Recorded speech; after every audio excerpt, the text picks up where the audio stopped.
နောက်တကင်နော် CD ဆိုရင်နောက်တကင်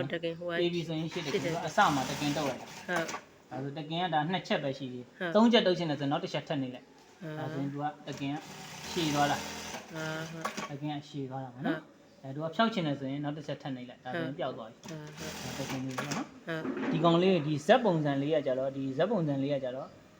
ကျွန်တော်ဂျင်းသားတွေပါလို့ဆိုရင်ဒီချီကတစ်ချောင်းနဲ့ဒီကဆောင်တစ်ချောင်းနဲ့သွားတာနှစ်ခေါက်သွားတာပြောကြတာ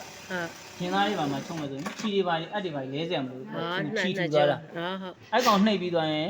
ဒီတစ်ချောင်းကိုပြန်ချုပ်ကျင်တယ်ဆိုရင်ဒါကိုပြန်နှိပ်လို့မရဒီတစ်ချောင်းလေးကိုနှိပ်မှရမယ်ဒီလိုလေးတစ်ချောင်းလေးပေါ်မှာအဲ့မှာရိုးတစ်ချောင်းချုပ်လို့ရတယ်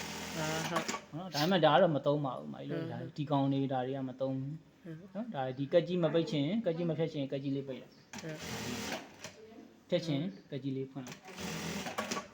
ဒါဆိုရတယ်နော်ဒီရတယ်တော့ဘာမှမဟုတ်ဘာမှလုပ်စရာမလိုဒါရကြတော့စက်ပြင်းနေကျွန်တော်လုပ်တာဒီ reset ဆိုတာဖုံးများလို့တခုခုနှိပ်ပြီးတော့ကိုကမလုပ်တဲ့ဘူးလို့ reset ချတာreset ချတာဒါပေမဲ့ဒီကောင်တွေကဘာမှမလုပ်တာဖြစ်တဲ့အတွက်ဘာမှ reset ချစရာတိတ်မလိုဘူးပေါ့နော်ဒီရကြအသုံးများဘာတွေသုံးတာဒီကောင်လားဒါကချီတန်းရှင်းဒီတန်းရှင်းကိုအပိတ်ဖွင့်လုပ်တာဒါ original ပိတ်ထားဒါကဒီရက်လိုက်တဲ့အချိန်မှာအကစိုက်နေတာစိုက်နေတာတော့အပေါ်နေကျင်တာတော့တခါလေးလောက်တာပေါ့နော်ဒါပေမဲ့ဒီ A4 စီမှာတခါလေးအောက်ကိုစိုက်ပြီးတာတခါလေးလောက်ပြီးတာဒီရကြဒါကကြတော့ ဒီ B မြောက်တဲ့ play ရှာကိုပြောတာကျွန်တော်ချိန်ပြီးတာပေါ့နော်ချိန်ပြီးတာမိုင်းတို့လောက်အောင်မှာဒီချီစိတ်ကျဲလုံးမယ်ပြီးရင်ရှစ်တကင်နောက်တကင်လုံးဒီကောင်ကခုနကျွန်တော်ပြောတော့ခုချီနှစ်ထပ်ကတော့3ခဲပါတယ်ဒါလေးကနော်ပြီးရင်ကကြီးအပိတ်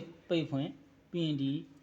စပီအနှီးမြန်အဲ့ဒါလေးပဲဒီဘက်ကဒါကျွန်တော်တို့ဒါဟိုစက်ပြင်းနေပတ်တန်ရွှေ့တယ်ဟာတွေဒါလှုပ်ဆက်မယ်ပေါ့နော်ဒါလေးပဲမိုင်းနော်သူကဒီကောင်လေးကခဏနေမှသူကပါဝါသေးပိတ်တာဟာဒါနော်